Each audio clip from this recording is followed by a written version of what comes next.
Cette émission vous est proposée par Optimist 360, une solution unique pour opticiens et professionnels de l'optique. Avec 5 branches, améliorez votre communication, créez des événements uniques, formez-vous, obtenez des conseils et tenez-vous informés grâce à notre chaîne YouTube chaque semaine. Pour découvrir l'ensemble de nos services, rendez-vous sur opti-mist.fr. Avec Optimist 360, j'améliore ma visibilité, je forme mes équipes et je transforme mon magasin grâce à des services 100% sur mesure. Bonjour et bienvenue sur Optimist TV. Aujourd'hui, nouvel épisode où je reçois Thierry Loubet, directeur général délégué de Laboratoire Ophthalmique Compagnie. Thierry, merci d'être là.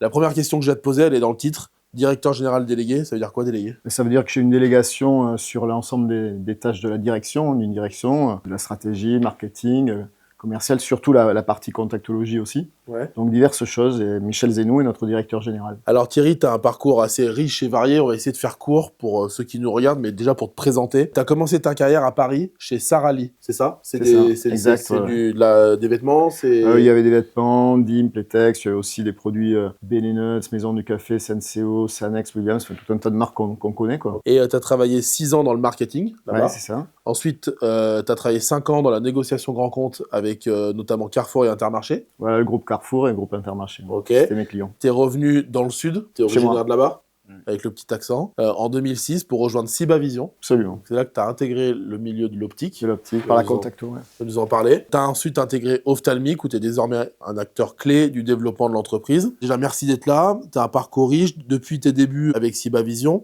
Qu'est-ce qui t'a attiré dans ce secteur de l'optique? Comment tu t'es retrouvé là en fait? Bah écoute, je crois que l'optique, je connais assez peu de personnes qui l'ont quitté sciemment. Quand on est dans l'optique, en fait, ça allie beaucoup de choses, notamment la contacto, mais les verres c'est pareil.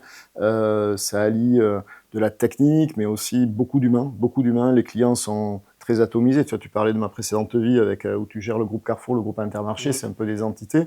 Là, tu gères beaucoup de personnes parce que chaque opticien a pas mal de poids. Chacun a sa vision des choses. L'humain est très important. Donc, technique et humain, je crois que c'est le résumé qui me fait aimer ce métier. Tu te retrouves chez Cibavision par hasard ou c'est quelque chose qui t'a toujours attiré, ce secteur? Ah non, pas du tout. Moi, au début, j'ai été loin d'imaginer tout l'attrait de ce marché. Je voulais revenir chez moi, sur mon territoire, à Montpellier. C'est à Toulouse que j'ai trouvé, mais c'est pas très loin. Et chez Cibavision, donc groupe Novartis, leader mondial à l'époque des lentilles de contact, leader français aussi. Donc un beau challenge, directeur des grands comptes. Je m'occupais dès lors de toutes les enseignes d'optique avec une équipe de négociateurs. Après, c'est là que j'ai découvert et que j'ai jamais quitté le marché de l'optique, en fait. Tu es attaché à la région de Montpellier. Aujourd'hui, tu travailles sur Paris. C'est quoi ton emploi du temps, la semaine type de Thierry? Bah écoute, Ophthalmique a été très très précurseur sur le télétravail, bien avant le Covid. Plein de raisons, je vais citer qu'une personne qui est notre directeur de la com qui est lillois, par exemple. On se retrouve au siège régulièrement et sinon, chacun travaille depuis chez lui ou sur le terrain aussi, parce qu'on a à cœur d'être proche de nos clients. Donc ça se gère entre Montpellier, le siège à Villepinte et les clients. Et donc une semaine type, c'est quoi? C'est la plupart du temps chez toi à Montpellier ou tu es beaucoup à Paris? Il n'y a pas vraiment de semaine type. Il n'y a pas vraiment de semaine type, mais on va dire que ça va être pas mal de visio chez moi, un déplacement professionnel ou deux dans une zone accessible en voiture, on va dire. Mais la semaine d'après, ça va être un déplacement au siège, tu vois, par exemple. Ça ressemble à ça. Bon, en préparant l'interview, j'ai vu que tu avais une devise qui te tenait à cœur. Dans la vie, il n'y a pas de problème, il n'y a que des opportunités. C'est ça? C'est vrai. Tu peux nous l'expliquer et surtout nous dire en quoi ça influe dans ton quotidien, dans ton poste actuel chez Ophthalmique? Écoute, c'est vrai que la résilience, c'est quelque chose de fondamental, savoir s'adapter sans cesse. Et quand tu prends des coups, parce que tu vas en prendre, tu vois, tu vas trouver là-dedans peut-être tu connais ça aussi. Ouais, je connais bien, ça m'arrive d'entendre. Quel est le truc positif quoi, dans cette aventure? Tu te raccroches à ça en fait. Ouais, je cherche le positif dans quelque chose de compliqué, je vais chercher l'opportunité. Alors des fois, elle est plus difficile à trouver que d'autres. Il y a des fois, tu dis, je me demande là, quand même, où est-ce qu'il y a une opportunité. Mais bon, voilà, c'est un peu mon credo, c'est vrai. J'essaye de le rendre contagieux. Ouais, non, mais je pense que c'est important. Ça t'est déjà arrivé de baisser les bras, de te dire là, c'est bon, j'ai plus envie, j'arrête, j'arrive plus sur un point où finalement, en fait, quand tu réfléchis bien, t'as toujours trouvé une solution à tout. Alors écoute, j'ai pas souvenir de quelque chose comme ça. De l'échec, oui, bien sûr. Grandir, hein, après, bien sûr. Non, des échecs, oui, des échecs. Des échecs, heureusement, sinon ce serait très inquiétant. Mais avec parfois, voire souvent, des capacités à à les surmonter et à rebondir ou à faire autrement, etc. Chez Ophthalmic, il y a quoi, 160 collaborateurs, c'est ça? 160, exactement. Ouais, tu peux nous dire un petit peu, si tu devais résumer laboratoire Ophthalmic, je sais pas, en 30 secondes, tu dois pitcher le labo, tu dirais quoi? 3 mots d'ordre, innovation, innovation, innovation. J'ai gagné du temps. Ouais, c'est bon, t'as Non, gagné en du fait, temps. c'est ceux qui nous motivent au quotidien, l'équipe évidemment, l'équipe, l'attachement à l'entreprise. C'est une entreprise familiale qui est assez incroyable, donc ça a été vraiment pour ma part un coup de cœur, cette entreprise volontaire aussi, parce que je connaissais bien Michel Zenou, je connaissais Charlie Tamsot qui a créé cette entreprise en 86, et c'était pour moi une évidence, tu vois.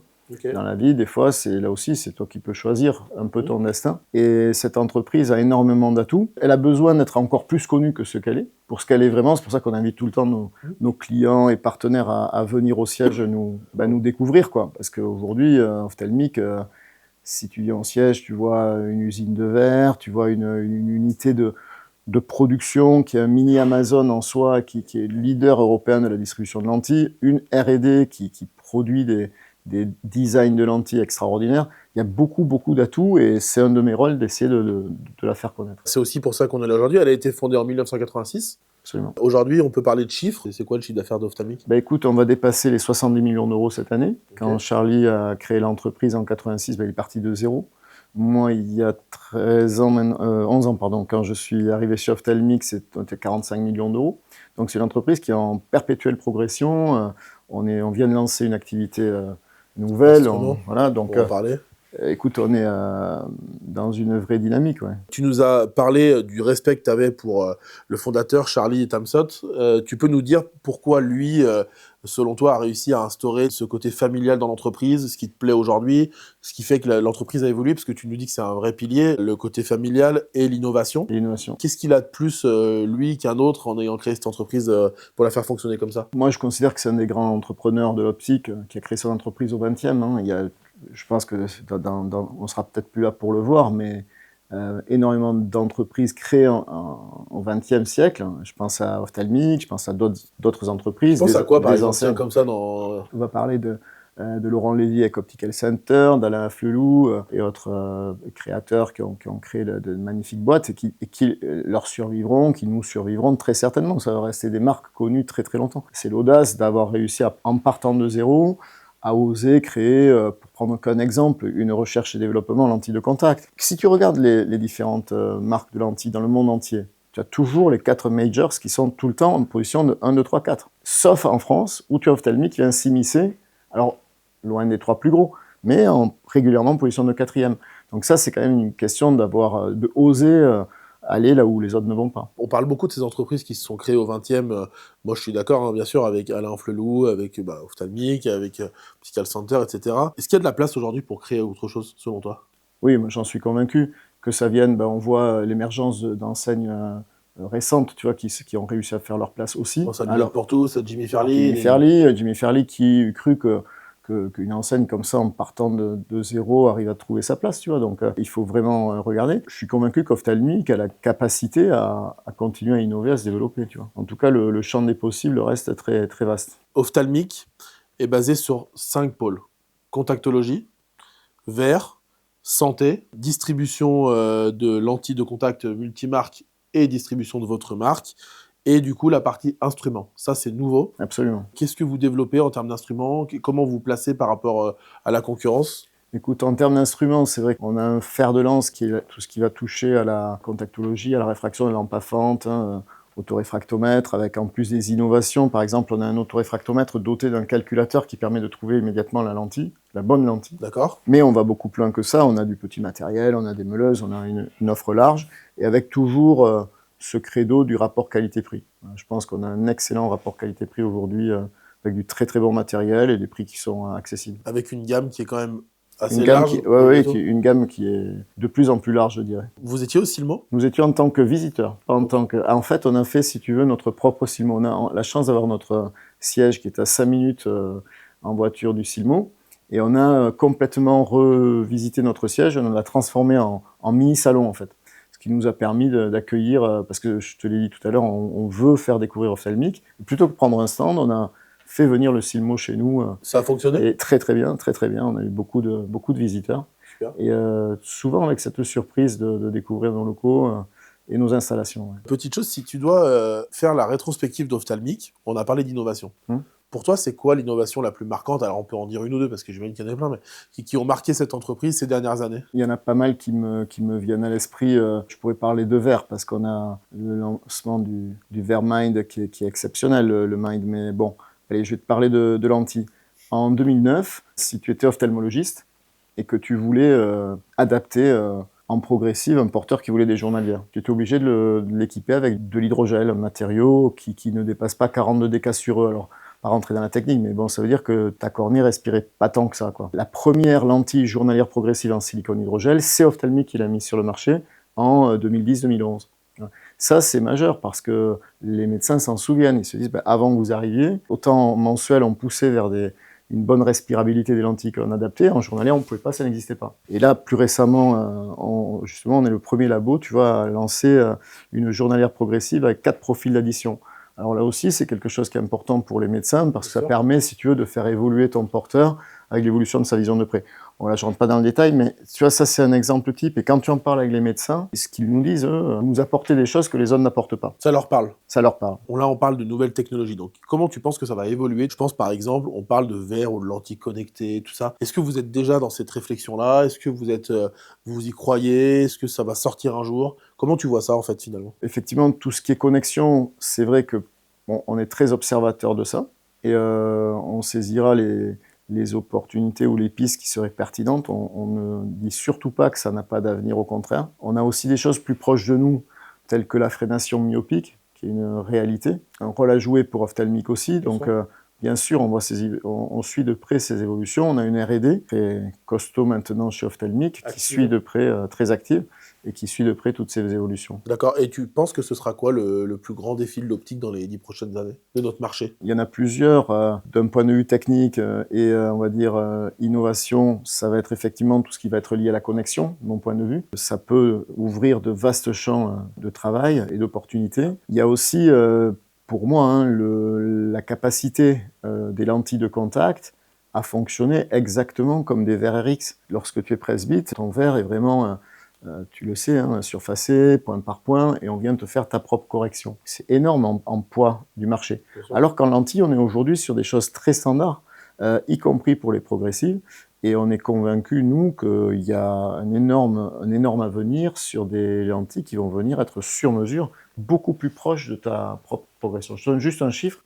On estime que 40% des gens adaptés en lentilles le sont un petit peu par défaut, sur des corrections qui ne correspondent pas réellement, tu vois, parce qu'on veut chercher une lentille assez simple, disponible, aller vite. Exactement. Alors que si on leur donnait le choix, les patients diraient, écoutez, je suis bien mieux, je vois bien mieux de loin comme de près avec cette lentille. Nous, on fait par exemple tous les astigmatismes par 1 degré. Personne ne fait ça aujourd'hui. On a 1,5 milliard de possibilités. Ça, c'est certainement l'avenir. Tu veux dire qu'avoir des lentilles qui sont toujours plus proches de la vraie correction du client, bien sûr, en n'ayant pas un délai et un prix non raisonnable, quoi. C'est ça l'enjeu selon toi? C'est exactement ce que tu viens de dire, c'est-à-dire que ça sera plus cher parce que c'est un peu plus cher que les lentilles standards. La seule chose, c'est qu'aujourd'hui, par méconnaissance, l'opticien n'est pas dans cette logique de proposer 2 budgets différents. C'est juste qu'il n'a pas toujours la connaissance. Bien sûr. Et nous, on a un énorme rôle à jouer parce qu'on est un des rares à poursuivre cet investissement sur cette catégorie auquel on croit des lentilles sur mesure. Et il faut qu'on arrive à faire savoir, à transmettre. On investit, on recrute sur ce domaine, on investit à tout niveau, R&D, je t'ai dit recrutement, pour avoir une équipe costaud, pour aller apporter cette force aux opticiens et aussi aux ophtins. Très intéressant. C'est vrai que c'est quelque chose dont on ne pense même pas quand on est opticien. On a tellement l'habitude, en fait, que ce soit par 5 degrés. On se dit, allez, ça, c'est ce qui se rapproche le plus, finalement. Exactement. C'est la culture du compromis. C'est ça. Et parce que c'est comme ça, mais 40% des gens ne sont pas aussi bien qu'ils ne pourraient. Alors qu'il y en a peut-être la moitié qui se dira, non, ça me fait une différence de budget. Mais tu as certainement une moitié qui te dirait, mais tout de suite. Oui, parce qu'on se pose... En fait, souvent, d'ailleurs, l'opticien, comme beaucoup d'autres commerçants, ne sont pas des bons vendeurs. Parce qu'ils se mettent à la place du client avant même de lui poser la question. C'est ça. Ça, c'est un énorme problème. Donc, je pense qu'effectivement, c'est un levier important. Qui dépasse la Contacto, je te l'accorde, bien qui est bien connu. Mais exactement. On va parler RSE. Aujourd'hui, vous avez une plateforme qui distribue en Europe des lentilles. Dis-moi si je me trompe, vous livrez une lentille sur 5 en France. C'est ça. C'est énorme. Comment vous gérez les enjeux environnementaux qui sont liés à la production et à la distribution de ce nombre de lentilles important? Alors, je sais qu'à toi, Maxime, on te souffle aucune question, mais celle-là, je te l'aurais soufflé. C'est vrai. Parce que figure-toi qu'on est le premier labo à avoir obtenu le label RSE de l'AFNOR. Excellent. Statut confirmé. Et là aussi, pour faire court, on a quasiment éradiqué toutes les enveloppes à bulles. C'est quand tu faisais livrer les lentilles, tu les recevais dans une enveloppe à bulles. Désormais, on a éradiqué ça, allez, pas à 100%, je dirais. Et il nous reste peut-être 10% d'enveloppe à bulles parce qu'on ne peut pas. Mais tout le reste, c'est énorme, hein, ça représente énormément. T'imagines, tous les jours, juste du carton. C'est du carton donc qui vient, et ça c'est beaucoup plus... c'est beaucoup plus écologique? Écologique, absolument. Okay. Je peux te citer un autre exemple. Bien sûr, ouais. On a proposé à certaines enseignes une solution d'entretien à forte valeur RSE, c'est-à-dire un nouveau concept d'emballage de solution d'entretien où on vient clipser l'étui carrément dans le flacon. Donc plus de suremballage. Excellent. C'est bon pour la planète. Encore une innovation ophtalmique. Alors pas que, on n'est pas les seuls sur ce segment, sauf que pour ce qui est de notre part, on est les seuls à le proposer avec cet axe de communication pour les clients qui explique en fait que le suremballage, parce qu'un suremballage en solution d'entretien, c'est pas le carton, mais les encres, elles sont polluantes. Et donc, on a éradiqué ça, et nous, dans cet esprit-là, tu vois. Ça se recycle, une lentille? Une lentille, ça se recycle, mais alors aujourd'hui, il y a un vrai sujet sur la qualité des plastiques, et il y a aussi un débat, nous, sur lequel on travaille beaucoup, c'est les blisters. Que faire des blisters? Récupération. Alors ça, c'est un gros dossier. Notre responsable R&D est à pied d'œuvre, mais c'est un sujet qui est complexe. Et je pense que tous les labos, là, pour le coup, je vais parler en tant que co-animateur du groupe de travail Contacto du GIFO. Tous les labos en sont conscients et tout le monde travaille d'arrache-pied là-dessus. Que ce soit dans l'innovation, dans la politique RSE, il y a plein de leviers en contactologie. Bien sûr, beaucoup de choses à faire.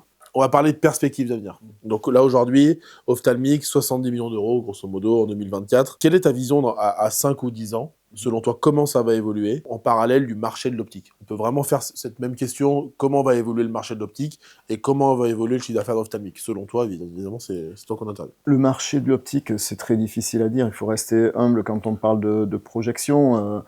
Les choses qu'on peut imaginer, c'est peut-être qu'on va aller vers du déremboursement des OCAM, ça c'est possible, ça sera plutôt freinateur. Mais à côté de ça, tu as quand même le vieillissement de la population qui quand même ne faiblit pas, avec forcément la presbytie, l'épidémie de myopie, donc il y a des effets, on va dire, assez mécaniques de progression, des effets un peu plus, on va dire, peut-être politiques de déremboursement.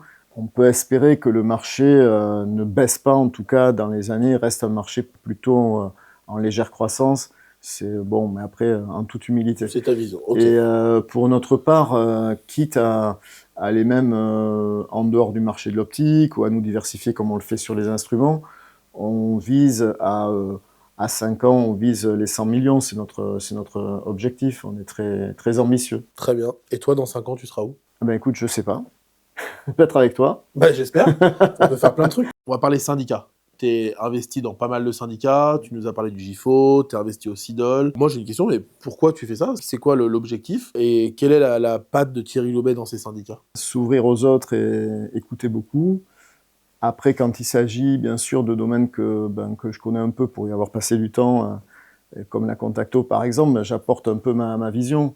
C'est vrai qu'on a peut-être un peu plus d'occasion de fréquenter le SNOF ou la SFOLC que peut-être les verriers ou les lunetiers, donc c'est ça que je peux apporter, le côté contactologie, mais encore une fois, on est un petit labo, donc ce que j'essaie surtout, c'est de rester à ma place et d'essayer de parler pour tout le monde. Je pense que quand on est dans un syndicat, il faut avoir l'esprit collectif, il ne faut pas oublier les petits contributeurs, entre guillemets, parce que ce soit au CIDOL ou au GIFO, c'est quand même très très large en termes de taille d'entreprise. Et ça doit être une mission. En tant que vice-président du CIDOL, par exemple, j'essaye toujours de faire parler les voix que je représente aussi. Donc c'est vraiment qui va dans l'objectif que tout le monde puisse s'exprimer et de s'ouvrir à tout le monde en disant on vient pas pour l'individualité, quoi. C'est ça ton oui, idée. C'est ce qui est normal en fait. Mais, bien sûr, on est dans un collectif, il y a de très grosses entreprises, des plus petites, et après aussi c'est de chercher le plus petit dénominateur commun et puis l'intérêt de la profession. on représente aussi beaucoup, beaucoup d'emplois. Donc on doit être très vigilant sur les décisions qui sont prises. Et au niveau syndical, il se décide quand même des choses qui comptent, quoi. En ce moment en plus, particulièrement. D'ailleurs, c'est la question suivante. On va parler des syndicats d'opticiens, donc ROF, NOF. Il y a quelques jours, tu étais au congrès de la FNOF, tu es allé. Qu'est-ce que ça t'inspire, cette dualité de syndicats? Comment tu vois ça? Comment tu vois le travail qui est fait? Qu'est-ce que tu attends d'eux, en fait? Pas mal de personnes appellent de leur vœu une sorte d'unité, etc. Il faut aussi accepter qu'on est dans un pays où il y a 13 000 opticiens, énormément d'enseignes et des indépendants aussi. Donc bon, c'est quand même pas choquant qu'on ait 3 syndicats, si j'inclus aussi le syndicat SINOP. Donc moi, ça me choque pas qu'il y ait plusieurs syndicats, et notamment 2 majeurs que sont la FNOF et le ROF. Après, ce qui est important, c'est que sur des sujets majeurs, moi, ce que je constate, c'est que depuis les dernières gouvernances de ces 2 syndicats, il y a quand même des échanges qui se font plus forts que dans le passé. Et je suis convaincu que c'est nécessaire, ne serait-ce qu'un sujet, la formation des opticiens. On ne pourra pas faire la réingénierie du métier d'opticien sans les 2 syndicats principaux, et j'ai confiance en Hugues et Jean-François pour avancer ensemble, main dans la main. Ouais. Je trouve qu'il y a vraiment une évolution depuis le changement de présidence. Et en effet, déjà, on a eu la chance de les recevoir ici pour un débat qui était plutôt apaisé. Et je trouve que le discours est plus clair en expliquant qu'il y a effectivement différents courants, mais que ça n'empêche pas au contraire d'avancer, puisque justement, on représente tout le monde, quoi. Donc, enfin, tu vois, tu dis ce qu'ils ont dit, et ce qui était il y a un an, quand j'ai fait le road trip de l'optique à la rencontre des opticiens, personne ne disait ça. Enfin, il y a seulement un an. Personne n'était dans cet esprit-là de dire oui, il faut qu'il y ait 2 syndicats. Je trouve que ça évolue quand même là parce qu'ils n'arrivent plus à se parler. Enfin, c'est eux l'image en fait des opticiens. Si on dit souvent mais les opticiens s'entendent pas entre eux, mais enfin déjà si les syndicats arrivent à se parler, je pense que ça aidera peut-être les opticiens à se parler entre eux, quoi, tu vois. C'est évident. Je pense que le GIFO aussi est heureux quand on voit les syndicats s'entendre. Ça donne un interlocuteur, ou en tout cas 2, mais qui sont alignés sur certaines positions, et c'est beaucoup plus efficace pour avancer, bien sûr. Complètement. Un mot sur l'opticien de l'année 2024. On était tous les 2 effectivement à la cérémonie de remise de son prix. Je sais pas, t'as un petit mot pour lui? On l'a reçu là d'ailleurs dans une émission. Ouais, Thierry Calderon, je le connais bien, il y a longtemps que je le connais. C'est sûr que c'est du lourd, c'est du lourd. Ceux qui pourraient douter de la qualité de l'opticien de l'année. Alors c'est vrai qu'au CIDOL, on est fiers de remettre ce prix, mais alors pour le coup, là, il coche toutes les cases, quoi. Voilà, on a affaire à des gens formidables, mais bon, Thierry, il est peut-être un peu caractéristique par le fait d'être un peu premier de la classe sur tous les items, quoi. Donc c'est pour ça que c'est plutôt bien que les membres du CIDOL aient été aussi dithyrambiques à son clairvoyant le fait de les lire cette année, quoi. Pour toi, c'est une Bah évidence. écoute, c'est les membres du CIDOL. Oui. Ce qu'on a essayé de faire évoluer, c'est d'être encore plus... Enfin, c'était déjà le cas avant, parce qu'il y avait de la communication, mais les opticiens n'ont pas le temps, ils voient pas beaucoup ils lisent pas tous Acuité, etc. Donc on a essayé d'être un peu plus, de rabâcher un peu, pour bien donner les critères, tu vois. Les critères qui étaient la communication, la RSE, le parcours client, qu'il y avait un dossier à déposer, et qu'ensuite c'était tous les membres du CIDOL qui votaient, qu'il fallait avoir au moins 2 voix pour être déjà retenu dans un pool. Enfin, l'élection, elle est vraiment très très cadrée. Et à la fin, effectivement, Thierry Calderon mérite amplement son titre d'opticien de l'année. Franchement, je suis d'accord, et l'interview qu'on a faite, vous avez certainement vu, était, je pense, vous a éclairci sur pourquoi il a été élu. Enfin, vraiment, c'est assez flagrant. Il me reste 2-3 questions rapidement. Pour toi, c'est quoi un bon opticien? Un bon opticien, pour moi, c'est à la fois un opticien de santé, parce que je pense que c'est indispensable, et un bon commerçant. Parce que je pense qu'aujourd'hui, il y a un rôle à jouer. Il y a un rapport de la Cour des comptes, mais ça c'est assez régulier, qui trouve qu'il y en a trop. Bon, ok. En tout cas, à un moment donné, si on veut se développer, il faut savoir être à la fois opticien de santé, trouver sa place. Quand je dis opticien de santé, c'est pas à la place des autres professionnels de santé, mais jouer son rôle dans la chaîne de santé. C'est un peu comme au syndicat, en fait. Il faut rester à sa place, mais bien le faire. Mais bien le faire. C'est ça. Si tu es pas un ophtalmo, tu es pas un orthoptiste, tu es opticien, tu connais parfaitement toutes tes prérogatives, et tu le fais en bonne intelligence avec les autres, donc y compris avec les fournisseurs. Donc ça, c'est un bon opticien, mais il faut aussi être un bon commerçant. Penser que c'est l'opticien de santé à l'ancienne avec une blouse, et Je pense que c'est pas ça non plus. Donc, tu es obligé de combiner les deux pour faire ça. Il faut être aussi un bon manager, ce qui est pas simple aujourd'hui. C'est complet. J'avoue que c'est un métier qui est très complet. Et un bon fournisseur? On va parler d'innovation, parce que bon, le service, évidemment, c'est la clé.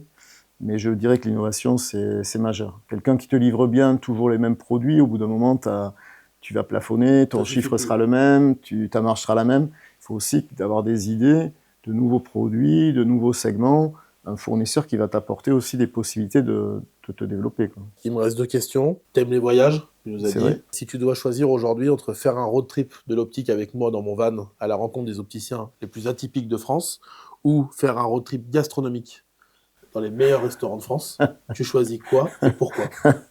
Et je pense qu'avec toi, on doit pouvoir faire les deux. Je sais pas pourquoi. Ça, c'est une très bonne réponse. Bah, si, moi, je sais pourquoi. Voilà, vous avez la réponse devant vous. Donc, on ferait les deux? Bah, bien sûr. Ça, c'est exceptionnel. Franchement, moi, à la rencontre des opticiens, c'était incroyable. J'ai rencontré des gens qui m'ont accueillis chez eux sans même que je les connaisse. Et c'est une autre façon de voir les opticiens. Et si j'avais du temps, je referais ça tout le temps. C'était vraiment... Et on peut faire ça avec les boulangers, avec les pâtissiers, avec n'importe qui. Le boulanger, c'est pas mal. C'est une bonne idée, finalement.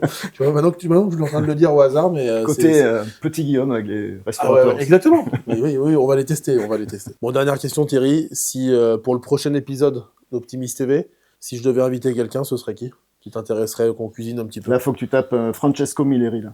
Ouais, carrément. Bah ouais, Mais t'as pas... Ouais, ok, bah je le connais pas, mais je vais tenter. Écoute, on tente et on va essayer de lui préparer une interview. Merci beaucoup d'avoir répondu aux questions avec plaisir, qu'on avait Maxime. préparées pour toi. À bientôt. Avec plaisir. Salut Thierry, merci. Merci.